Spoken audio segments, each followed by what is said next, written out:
This is Dan Shabu.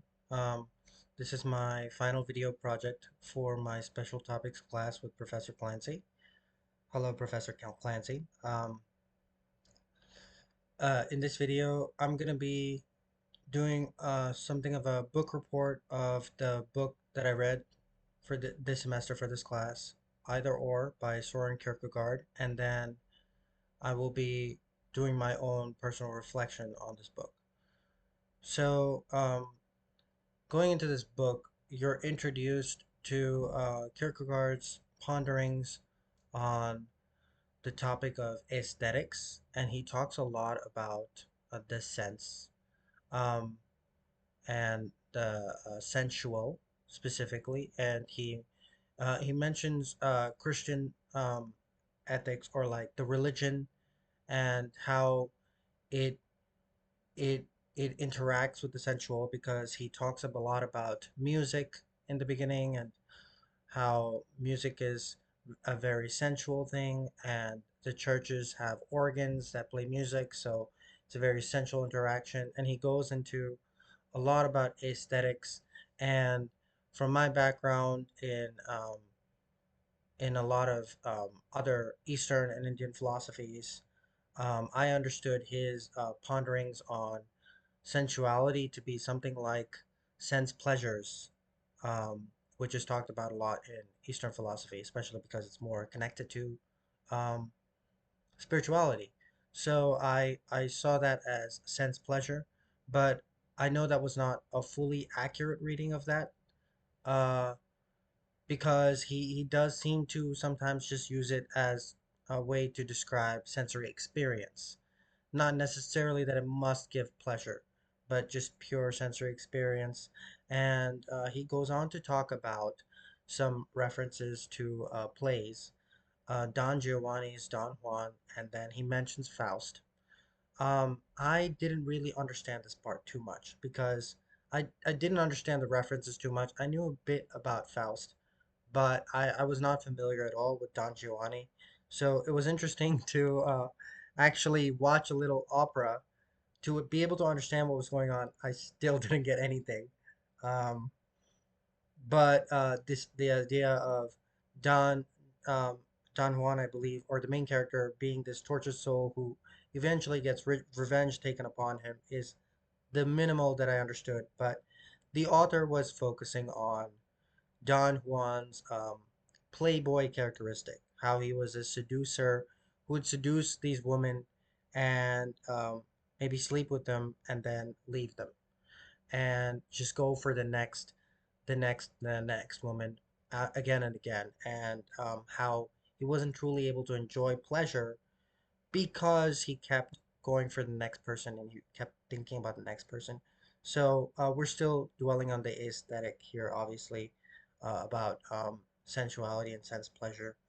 And there seems to be this um, pondering of the author on whether like sensuality can be enjoyed and is it a good thing, and what aesthetic pleasure is. This is as much as I could understand from the first part. Um, we move on to the second part, and I have to say, uh, the second part is interesting because what primarily stood out to me is a story between Johannes Climacus and the girl he was pursuing, if you can call it that, uh, Cordelia, I believe. And Johannes seems to have this strange attraction to Cordelia, and he talks about how he encountered her and he sees her around. And then his pursuit of her is, in modern terms, I could not call it anything but stalkerish. He's literally um, plotting to meet her, pursuing her by making sure his routes match with her, investigating every detail of her life. I mean, this is Google stalking before Google stalking was a thing.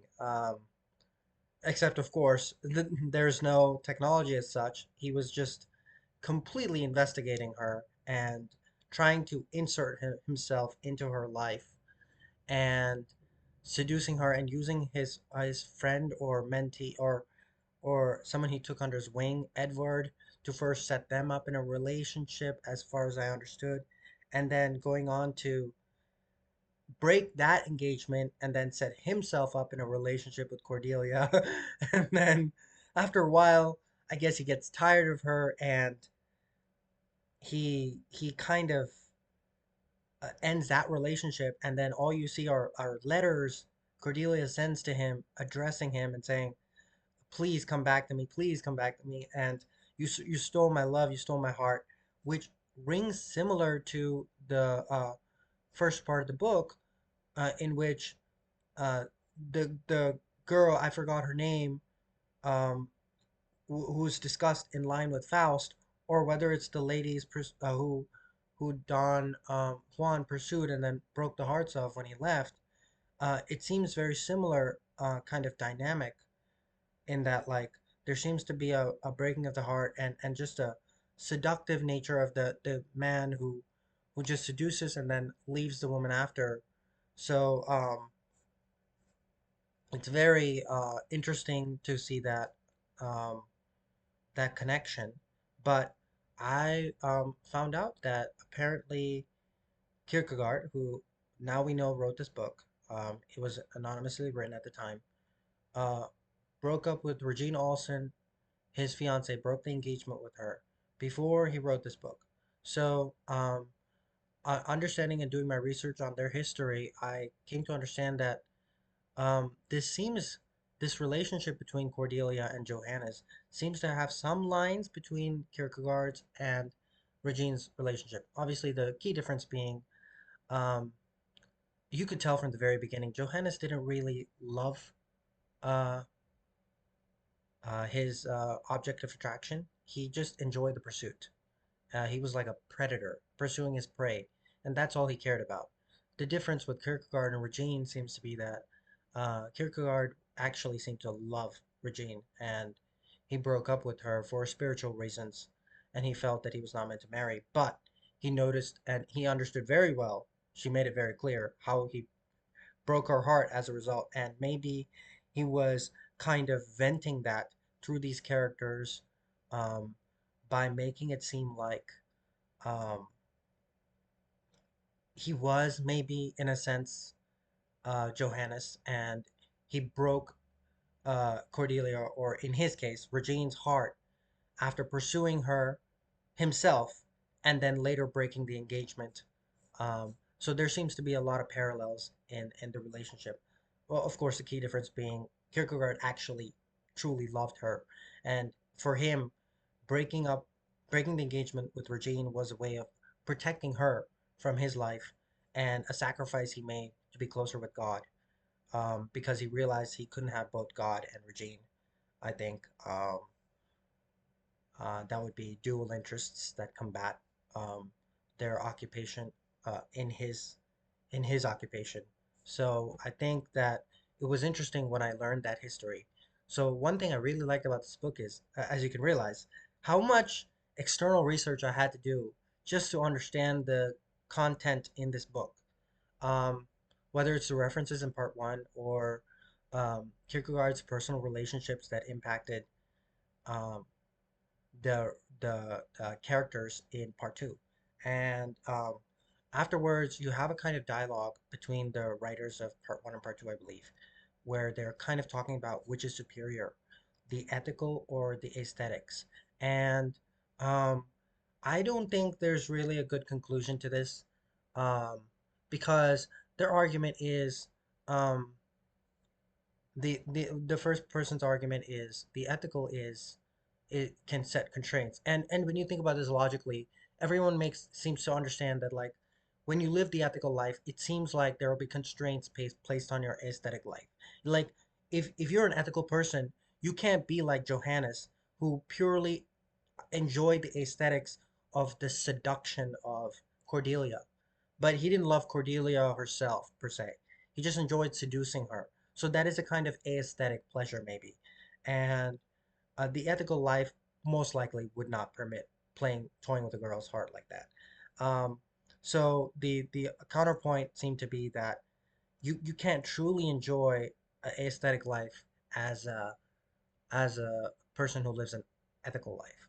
And the conversation is interesting. Again, I struggle to understand a lot of the content from what I understood. I think what I like to put in this video is um, my own takeaway from this was that if we live by the ethics given to us, yes, it will be hard. But maybe if we made our own ethos, if we made our own rule set, and I think some people do because when they compare themselves to others, they realize they have completely different ethical rules compared to other people. So when we make our own ethos, we kind of have a lot of leeway to say, okay, I can do so much as to not harm other people while still enjoying myself, to not do wrong against my spirituality or to God while still enjoying myself. So it is hard. You don't necessarily say, I want to live like a monk, isolate myself in a, monastery and restrict myself from all the greater pleasures so I can enjoy the simple pleasures of life. But not but at the same time, you can kind of you don't want to be so indulgent, so um hedonistic that you don't get to enjoy the simplicity of life. So that fine balance seems to be interesting between the dialogue of these authors, which we know is the same person. It's just it's an interesting thought experiment I guess he did in the book, where he wants these two different entities to kind of interact with each other and kind of discuss their thoughts. Um, Overall, uh, I would rate this book a 6 out of 10, mostly because I struggled so much to understand it. Um, I think the content overall could be interesting, and it's fun to explore the ideas um, written in this book. And I mostly I didn't summarize the entirety of the book. I just summarized the parts that stood out to me. Um, Thank you for watching this, Professor Clancy, and whoever else does watch this. Uh, Farewell.